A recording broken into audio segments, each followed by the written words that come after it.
Hey, what's going on, guys? This is Aston Williams coming to you live again with another amazing episode of the Melanated Traveler. First and foremost, Happy New Year! This is the first episode of 2025. This is the first episode, so I'm super excited. Y'all know how you know how we do it here, man. This platform was made to inspire the diaspora to travel the world, no matter where we are in the world, to meet wonderful travel content creators, wonderful entrepreneurs to share advice and tips to inspire the culture to travel. That's what we do. So I have an amazing guest in the building. I have Miss Kat Garcia, aka Backpack with Cat. How you doing I'm today? doing great, Ashton. Thank you so much for having me. I'm super excited to be here.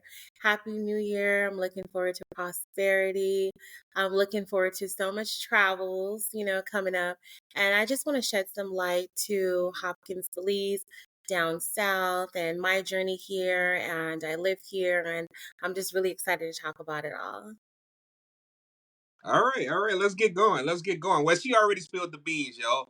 We about to talk all things Belize in this episode. We about to talk all things Belize and outside of the norms of what people normally travel to. You know, cruises normally go to Belize and San Pedro, which we're going to talk about later. But one thing that really drawed me to Kat's, content is that she specifically focuses on Belize outside of the boundaries that everybody knows, Yeah. right? So we're going to dive into that. But y'all already know how I start off everything. I want to start off with your why, your reasoning for, travel and promoting travel and also promoting Belize.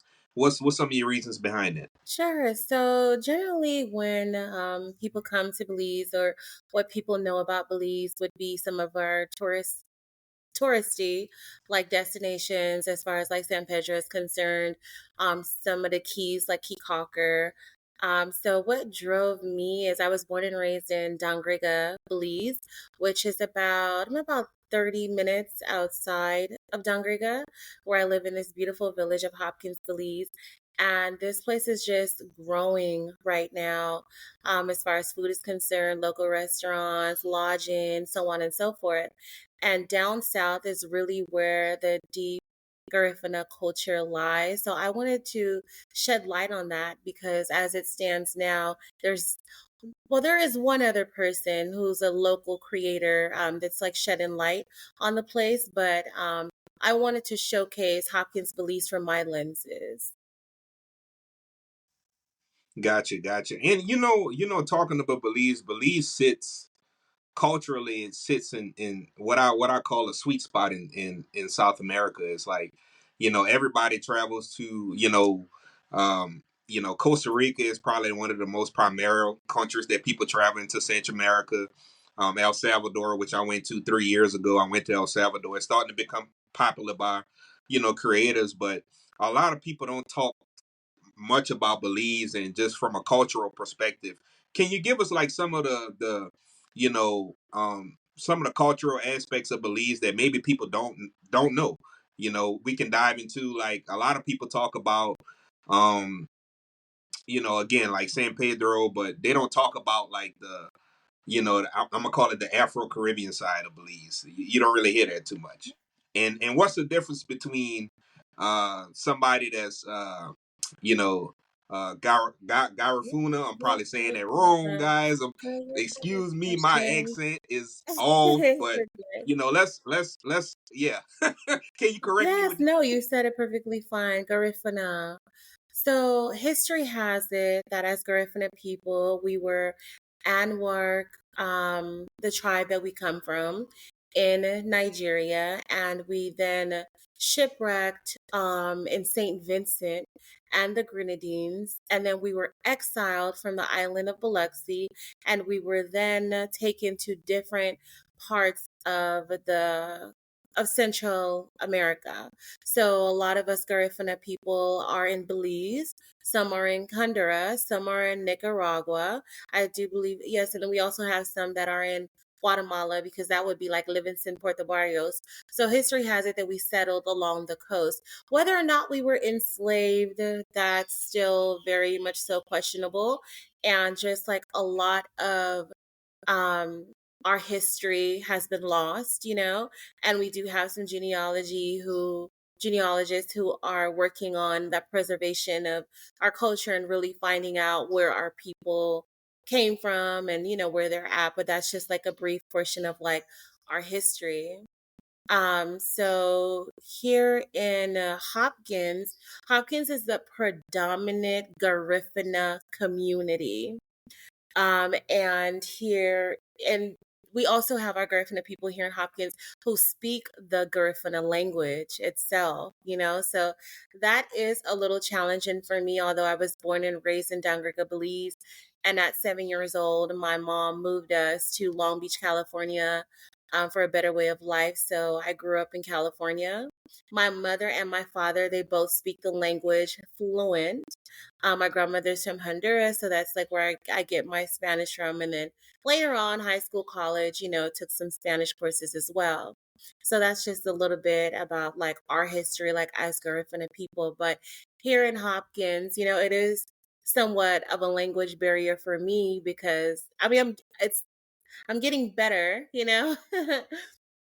with understanding more and more and more. But this is a Garifuna community.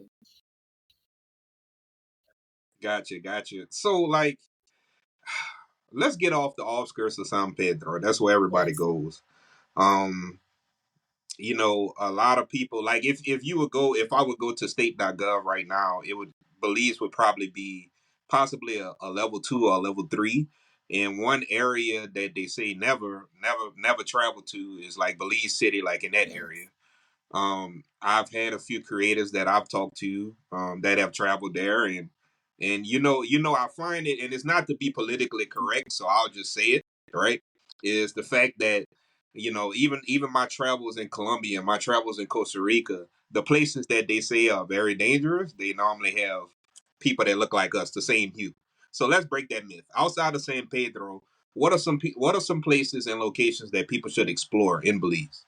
So outside of San Pedro, and this has a lot to do with you as a traveler because we have so many different travelers. Like we have our travelers who only travel 5 star. Like they want 5 star accommodations, and there's absolutely nothing wrong with that. That's what you like, that's how you like to travel, then that's awesome. Then we have our travelers who like to immerse in culture.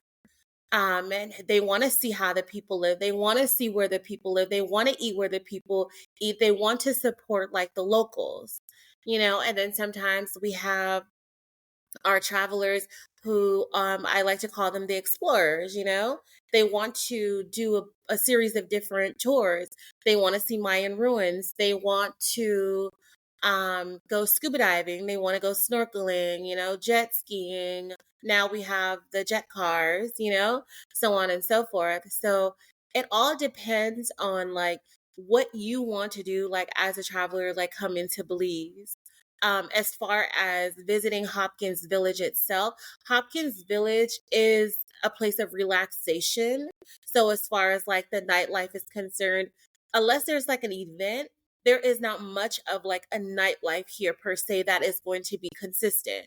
Like, yes, we do have a lot of karaoke down here. It is a thing of Hopkins Village. And aside from that, like if you want to like go out and like party, like I said, like there are certain local like bar lounges that we have here or certain restaurants.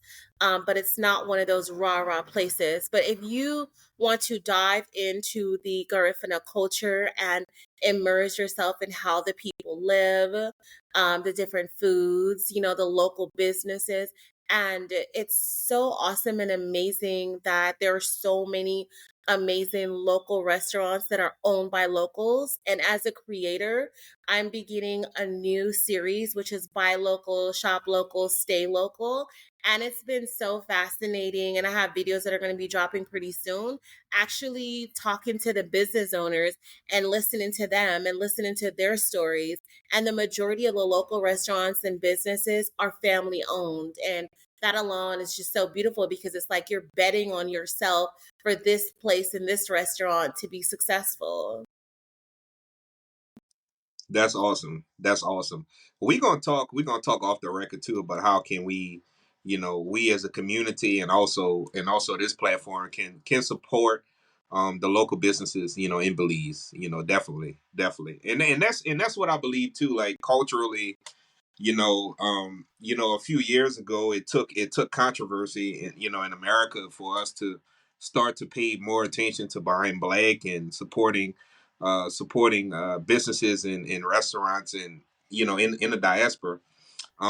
So let's dive into let's shift gears into some of the cultural dishes of Belize, and maybe some things that again, nothing against the tourist spots, but maybe some things that people wouldn't get in those tourist areas that they should check out. If we talking culinary dishes, what's like the, I guess you can say, the typical or traditional dish of Belize and the Garifuna culture. Yes, absolutely. So the number one Garifuna dish here in Hopkins would be, it's called hudut. So it's Hudut. And hudut, what it is, it's like a coconut milk soup. And it's usually served with either Mm, some, I've seen it served with barracuda, but it's primarily served with like a whole red snapper, and it also comes with okra. It's made with some habanero as well, for a little bit of a spice in it. And it's also made with mashed plantains. So some people use more green plantains than ripe plantains. And a lot of people compare it to like fufu with like, people that are from like the African diaspora. And you traditionally you eat it with your hands. So you get the mashed plantains and you dip it in the coconut milk soup, and with a little bit of like mm. red snapper, and you eat it. I actually just had lunch with my cousin. He's out here visiting, so he had that for lunch yesterday, and it is like a staple Garifuna dish. It's not one of those dishes that you can find all the time, which I completely understand. There is like a preparation behind it. This dish can be found usually on the weekends, like every weekend at like different local like restaurants. And then there is a restaurant here, J&J Cool Spot, in Hopkins, Belize, that will serve the dish like midweek on a Wednesday. And then also my cousin, Kanima, she has a Garifuna cooking class, and you have to take it. And I feel like after you have her dish, like you will, you're gonna try to compare it to like every other hooded bowl that you ever eat, and there is just absolutely no comparison.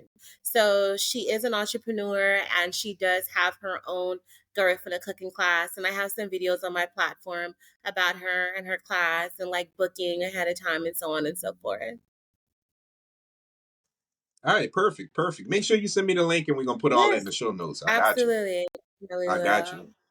I got you. So, like, when it comes to like not only Garifuna, but it's a mixture of different things, because we talked offline, because I'm Creole by descent, being from South Louisiana. Can you talk about, we back home we call it the gumbo, right? It's really just Yeah. diversity within the country. But can you talk about that? Like, they have Garifuna, they have Creole. What other cultures do they have there, and why you think that blend makes Belize just so different than everybody Yes, else? absolutely. So Belize is made up of so many different cultures. So us Belizean people, like we all look so different. Some of us are a little bit darker, some of us are a little lighter, some of us may look a little bit more Spanish, than others. So Belize is made up of the Garifuna community and the Garifuna culture itself. Then we also have our Mayan Indians, and I know with the Mayans, they have like different types of Mayans. I know that we have the Quechua. I don't know about the other two Mayan communities that like reside in Belize. Then we also have our Creoles that live in Belize as well. And then as you get closer to like the Corozal area, we have like our Spanish Belizeans who also speak like Spanish. So the primary language of Belize is English because we were taken over by the British colony at some point in history, which is why Belize is actually one of the most favorable destinations here in Central America because that is our primary language. Then we have the Garifuna, as I mentioned before, and then we have our Mayan communities, and they speak their own language. And then we have some of us Belizean people that also speak Spanish as well. So it's just this big melting pot of beautiful people with different cultures, you know. So you can always pick and choose like which culture you want to like dive into based upon like the region of Belize that you visit. But here down south, meaning Dangrega, St. Bite, and of course Hopkins, Georgetown. We are the Garifuna diaspora community of the south of Belize. Man, I'm interested in seeing when is because I know if I'm wrong by this, tell me I'm wrong. Belize Independence Day compared to the Garifuna culture, which is what time of the year is this a big celebration within the Sure, culture absolutely. of the Garifuna culture? I think it's November. I Yes, that think. is correct. So November is such a big deal here down south. Like if you want to immerse yourself into the Garifuna culture, coming here in November would be so ideal. Our Garifuna settlement day is November 19th, every single year on that day. We don't care if it's a Monday or if it's a Wednesday. We are here to celebrate our culture and dive deep into it. This year, coming up, my business partner and I are working on my very first travel club. So we're super excited about that. As far as marketing efforts, we're thinking about May to begin pushing it. We don't have everything planned out just yet. It would just be a tour of like down south Belize.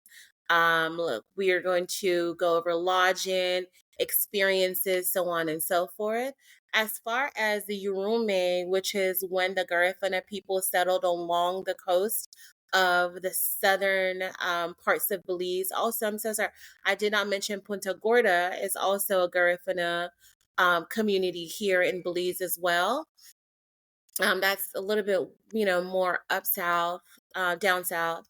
Well, this is that way, right? So we're moving forward into like just showcasing the beauty of like the Yurume and the Garifuna culture and like Hopkins Village and the biggest Yurume of all of them, which again is when our ancestors settled along the Caribbean coast, is in Dangrega. So I was born and raised in Dangrega, which is about 30 minutes away from here. Grew up in Dangrega, grew up in Lakeland, and Dangrega is a town that I would say it's just a little behind as far as like infrastructure is concerned. However, there are news of like developments, happening. And when I tell you, when it comes to 19th, that place is so deep rooted, like in culture and music. Every corner you turn or you hit, there's a party, there's a function, there's drummings, there's food being sold, in each corner, so on and so forth. So it's definitely the place to be. I'll have more details on my platform. I would say probably by May of this year in regards to like moving into that tour with us. It's going to be exciting. I'm going to be there and just showcasing the beauty of the Garifuna culture. Man, can you pronounce the name of the town again? Dangriga. Yeah.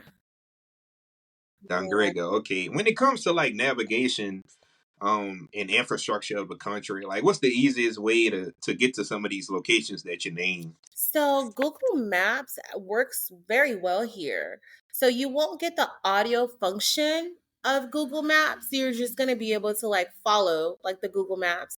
So that's really, a really great place. As far as navigation is concerned, I feel like navigating Belize is like very easy, especially down south.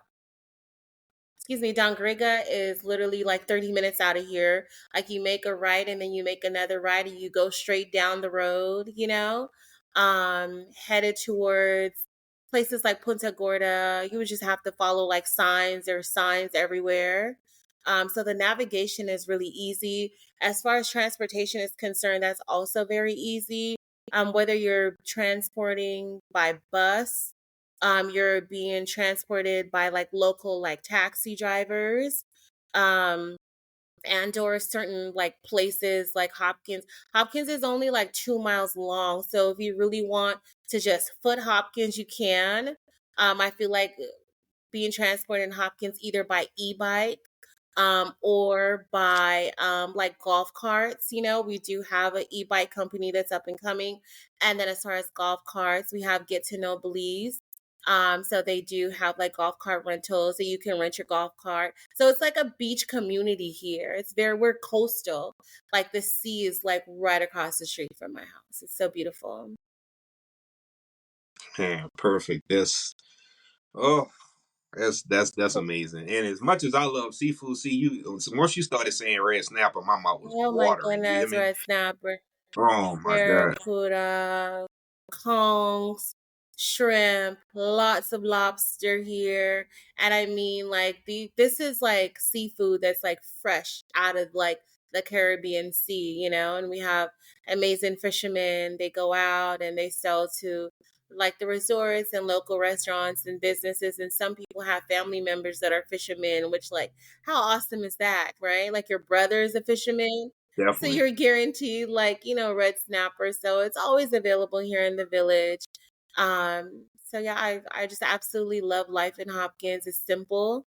It's very beautiful and allows you to be more of like a minimalist, no Amazon packages every single day. Like what you have to wear is what you have. Like it's such a beautiful place with so many beautiful people, and it's known as like one of the friendliest villages, in Belize. So I'm excited for people who want to come visit Hopkins. Like it's such a great destination if you want to immerse yourself in the Garifuna culture. Yeah, definitely, definitely. I find that very interesting because again, for those that are listening, like it just really truly it's just truly eye opening to know that outside of the touristic areas, you have Hopkins, you have this community, and also a lot of people don't know much about that I'm gonna call it the south east side of the country. Yeah, You brought up about the mine culture. yeah. Can you dive into some of that? A lot of people don't know, like, Belize has amazing pyramids, amazing caves that people can, explore on that side of the country as well.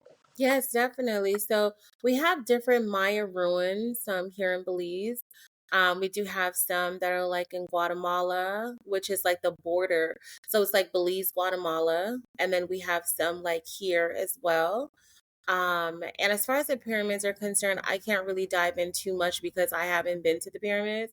I should have been to the pyramids at this point, but with creating content, working, so on and so forth. I haven't made my way there. So this upcoming year, I'll definitely be shedding light to the different ones that we offer, like maybe like a pyramid tour. Do this one, do the next one, so on and so forth, just to give my viewers, the ability to choose which ones they want to go to. Okay. All right, got you. And when it comes to like um just the importance of, and we talked about the why, but I'll bring it up again. Why it's so important for, individuals like yourself and obviously this platform and other creators to shed light, on Hopkins, to shed light on the areas of Belize that should get more love. And that's what truly inspired me to talk to you because it's absolutely amazing. Absolutely amazing what you're doing. Oh, thank you so much. And I would never, because I live in this beautiful country, I would never tell you don't go down to San Pedro, Belize, don't go to Key Belize, because they're amazing destinations. San Pedro is very busy with the golf carts, so on and so forth. There's some great restaurants, there to visit. Some beautiful hotel lodging. I've been there a couple of times myself. Key Cocker is a great destination if you're going for Easter. I would say book now, your hotel accommodation, so on and so forth. Placencia, Belize is also it's a really nice community. And there are a lot of expat communities that like live in parts and places of like Placencia. So as far as Hopkins is concerned, I am a Garifuna woman. I was born and raised here, although I left and moved to the States, so on and so forth. The culture was already embedded in me from so early on. And I want to continue to showcase the beautiful, rich Garifuna culture and its importance to me, for generations to come. I don't have children and I'm a single woman. So in the event that I did have kids, passing down the different traditions as far as us talking about November 19th and our ancestors settling along the coast, and the reenactment that comes with that, showcasing that, the food as we were talking about, with eating hooded and so on and so forth, and bondiga and other amazing staple Garifuna dishes are very important to me. And then our music, our Garifuna drums, we have two sets of drums. We have the Primera, which is the first drum, it's a little bit smaller. Then we have the Segunda, which is like our bass of our drum, and just the rhythmic, the energy, feeling close to ancestry, diving deeper into culture that Hopkins has to offer is just completely unmatched. So when I think about destinations like Hopkins, for example, and I get asked this question a lot, Ashton, like people are like, oh, I want to come to Belize, I want to come to Hopkins. And I'm like, what do you want to do exactly? Because Hopkins may very well not be the destination for you, based upon like your travel preference. If you want, and we do have a series of different, also aside from our local accommodations, we do have some amazing hotels. We have Sierra Del Mar, we have Hopkins Bay, we have the beautiful Hamanasi, we have Belizean Dreams, we have Jaguar Reef as just some of like our lodging accommodations, so on and so forth. And then we have local hotels here, that are owned by locals. Like we have like Harada Inn and Suites as well.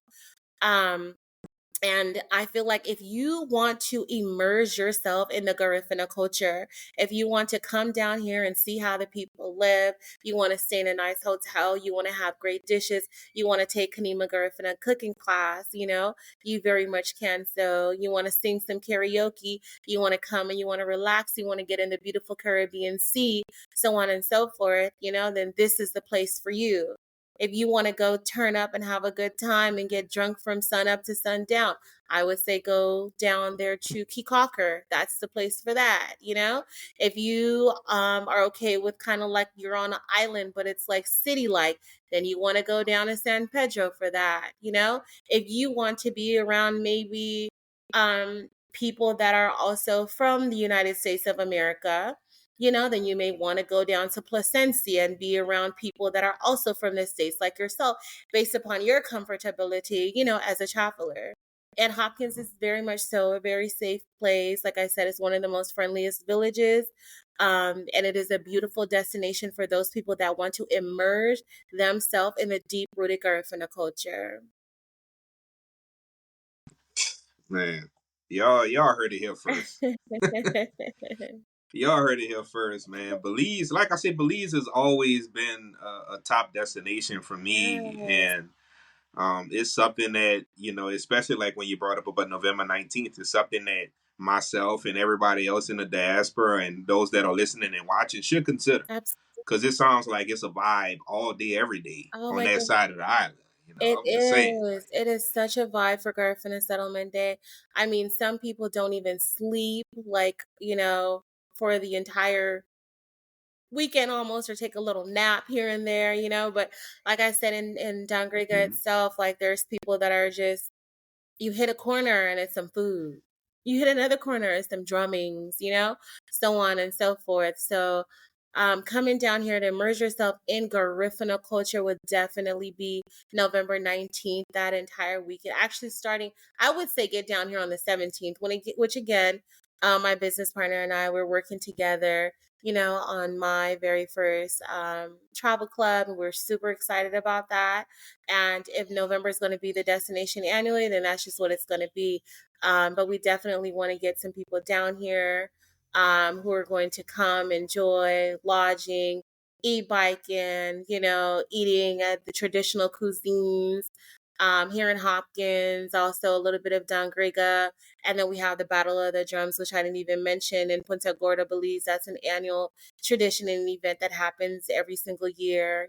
So we're so Mm. excited, to bring that this year. And when I tell you I have been hitting the ground running, I've been hitting the ground running, and I'm just super excited for what God, culturally, we do believe in ancestry, has in store for me in this upcoming year. All right, perfect. Yeah, speaking of ancestry, shout out to African ancestry. Oh, yes, I'm actually about to take. absolutely. Yeah, I just got the test in last week, so I'm about to take it and see what tribe I come from the motherland. So that's Nice. awesome. But shout out to African ancestry. Absolutely, Yeah, definitely. They are within us. We are a part of them. And that's something as a Garifuna woman that I do want to shed the light on that sometimes we can be ridiculed for, as far as like ancestry is concerned, like culturally, like as people. We do, and I want to definitely set the precedent. We do not worship the ancestors. We pay homage to the ancestors and we thank them. Garifuna Settlement Day is one of those times of year, along many, and daily for me as a Garifuna woman, especially those who have came before us. Paying homage and thanking them, for walking with us, for protecting us, for being with us every single which way that we go. For encouraging us, for guiding us, so on and so forth. Through all of life's journey and really just bringing them along with us. So we don't worship our ancestors, we just pay homage to them on a consistent basis. I can say that for myself. Absolutely. gotcha. And I want to ask you this question, like, and people probably don't even ask you this enough. Like, how happy are you just to talk about your culture, like just to be able to promote, like, because it's not a lot of creators that's doing what you're doing. So Yes. you're already in a category by yourself. Absolutely. Absolutely, Ashton. I'm so happy to talk about my culture. I'm so proud. I'm such a proud Garifuna woman. I'm so proud to actually take a leap of faith and move to Belize. Let's start there. I've only been here now almost a year and a half. I wasn't living in Long Beach. I Mm. was living like on the outskirts of LA before like I moved here to Hopkins, and I do work remote part time from the States, which allows me the other half of my time to be a creator and to be creative, and also on the weekends, so on and so forth. I'm so happy to even have this opportunity.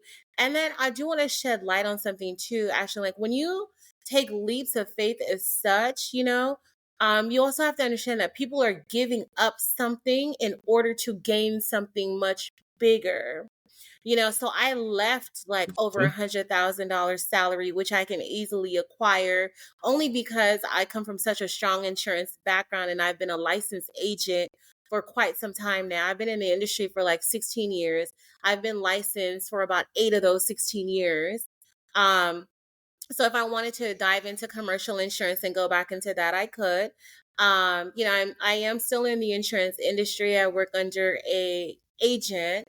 And I handle like his private book of business, which works out for me, my time, my schedule. My day here in Hopkins starts at about 11 o'clock. So that gives me from the time I wake up until 11 o'clock to do some filming, or shooting or what have you. I have a videographer that's local, Jeremy Christoph. He's amazing.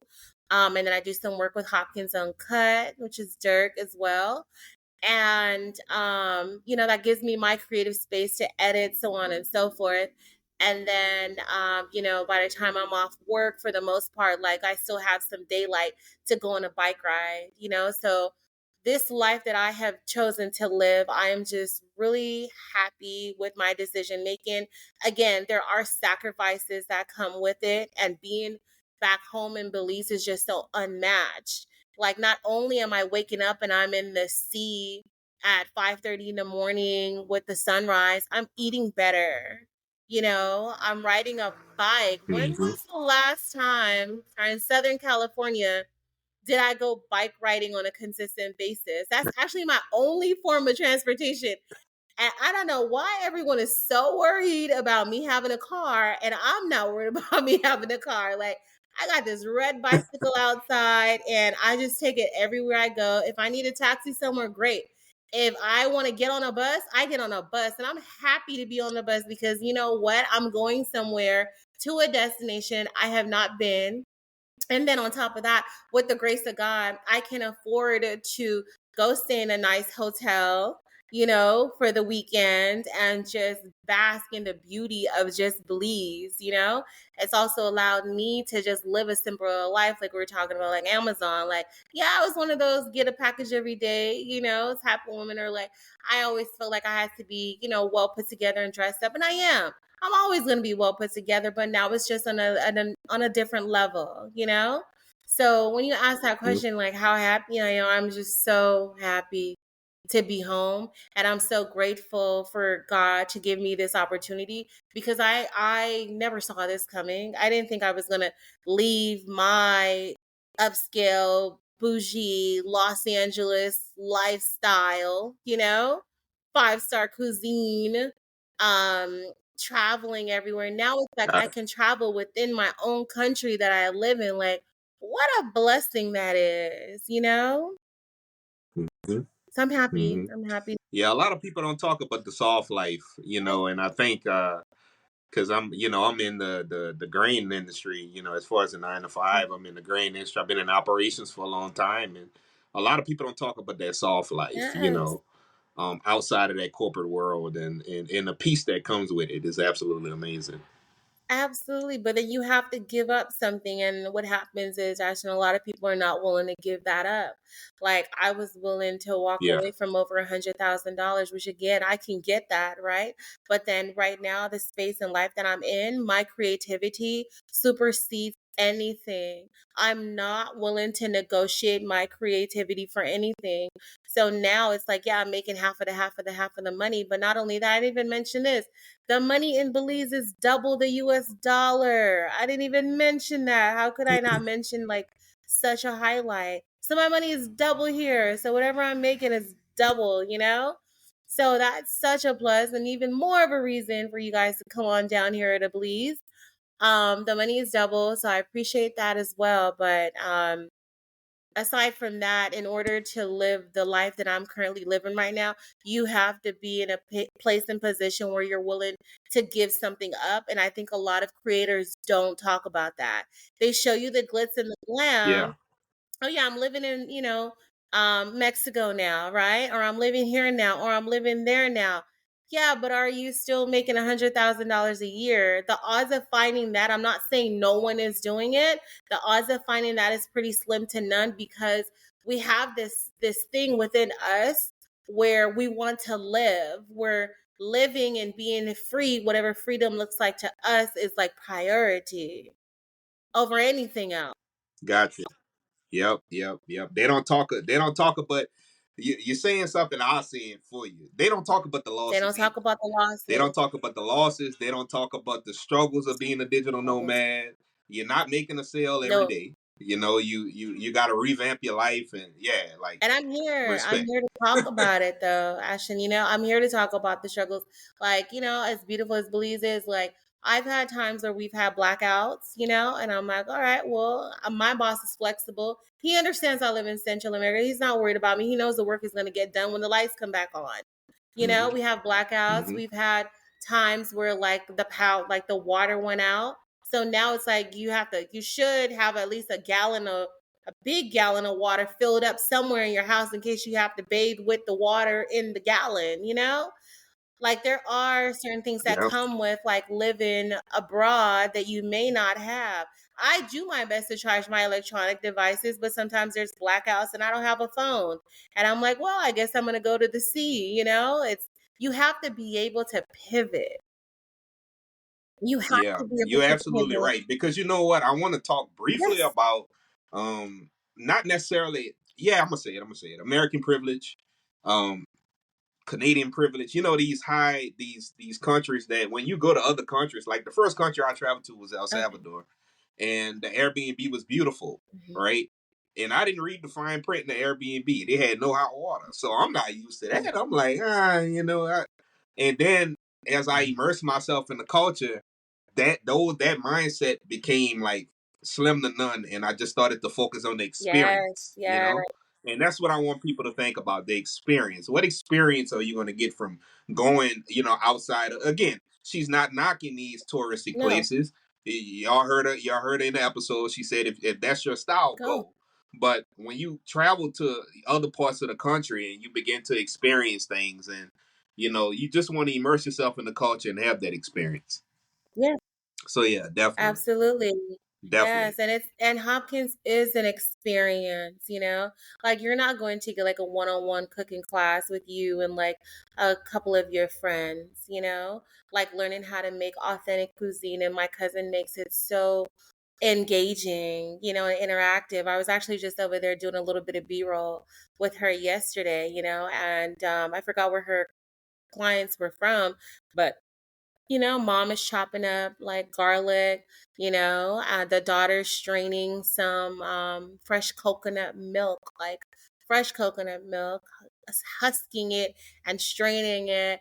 And the dad is like beating and mashing the plantain in the hana, you know? So it's such an experience Hmm. that you get. And then we have, live drummings here all across the village. It's so beautiful waking up to the drums, and sometimes I go find it. I'm like, where's the drums coming from? And you would be so surprised or shocked that there are little kids that are playing the drums, the fresh coconut water that's like on the trees, that's another thing. The food that I'm consuming, the amount of energy that I have. People that come here on vacation are like, what do you mean you don't drink coffee? I don't drink coffee because I don't need to drink coffee, because I'm eating Mm. fresh food that's coming from the farm. It's not stopping anywhere. It's like farm to table, Hmm. literally. The meat, like real meat. So I didn't know this until I moved here, which I'll just shed a little bit of light on that. So I bought some chicken. I was like, all right, I'll cook the chicken. Didn't cook the chicken the first day. I was like, all right, I'll buy I'll cook the chicken the next day. Someone invited me out to dinner. I was like, okay, I'm not cooking the chicken the next day. By the third day, the chicken went bad and I was so lost and I was so confused. Well, because the chicken is coming straight from the farm to the table, right? So this is like Hmm. real poultry. And I'm like, so if my chicken in the States can last like 5 to 7 days in the fridge, like what am I really eating? Because this chicken has a 3-day expiration limit, Yeah. So and then also seeing things like eggs being stored on the shelves. And I'm like, why are the eggs on the shelves? That's how they're preserved here. Well, they're coming straight from, the farm. So they don't need to Hmm. be preserved in the refrigerator, So it's a beautiful place. It's such an experience coming here with the food, the culture, the people, the relaxation that you get here in Hopkins. And one thing I Yeah. would definitely shed the light on, though, that I haven't mentioned thus far is the Caribbean Sea.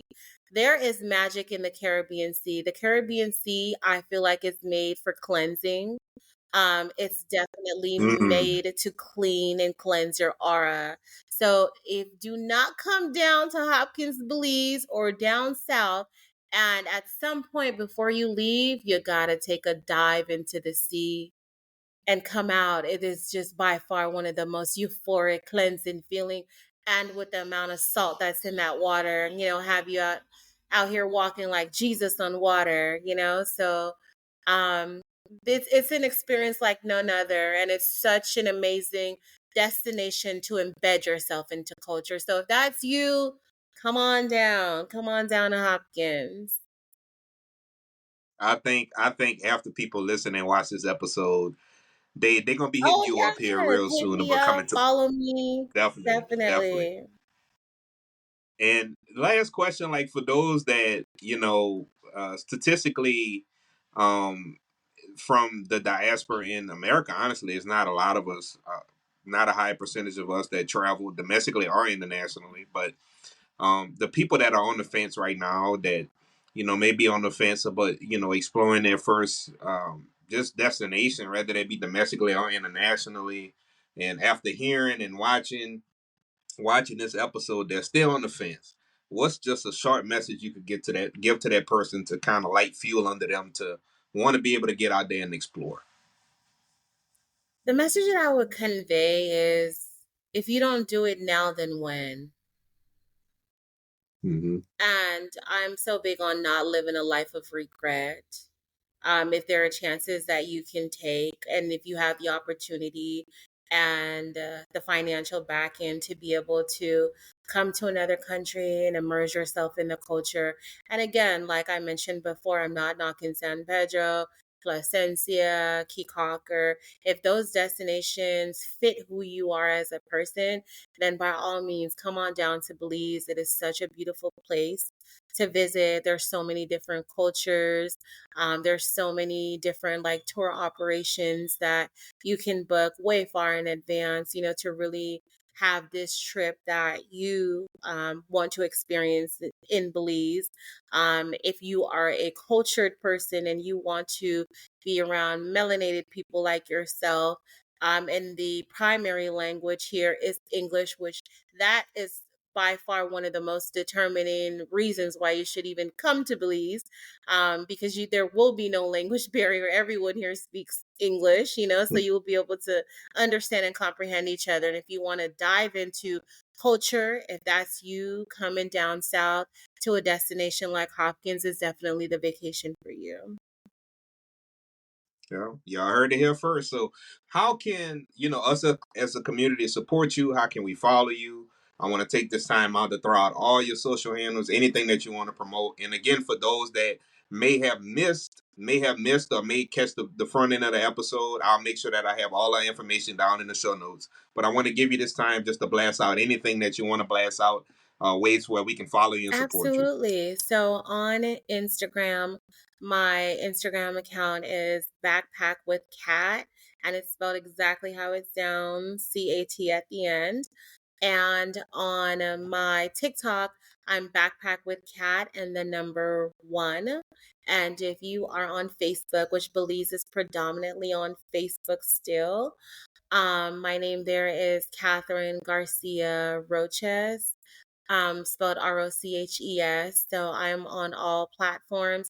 On YouTube, I'm also Backpack with Cat. I need to do a lot better this year, I said, with my YouTube channel. But contacting me on TikTok and also Instagram is definitely going to be like your number one way. And then moving into a travel club down south, hoping to really do it really big this year, for November 19th. So that's going to be coming out in the month of May, starting like the marketing efforts to see how many people are interested and then moving forward from there. All right, great. Well, y'all heard it here first, but again, I really do appreciate you for coming on. Um, So many gems in this episode, and I can't thank you enough for hopping on again. And remember what I told you, we family. So looking forward to collaborating with you on more projects in the future. Absolutely. I can't wait. Yeah, all right. So y'all already know my motto. I'll see you at the top because the bottom is just too crowded. Peace. Bye.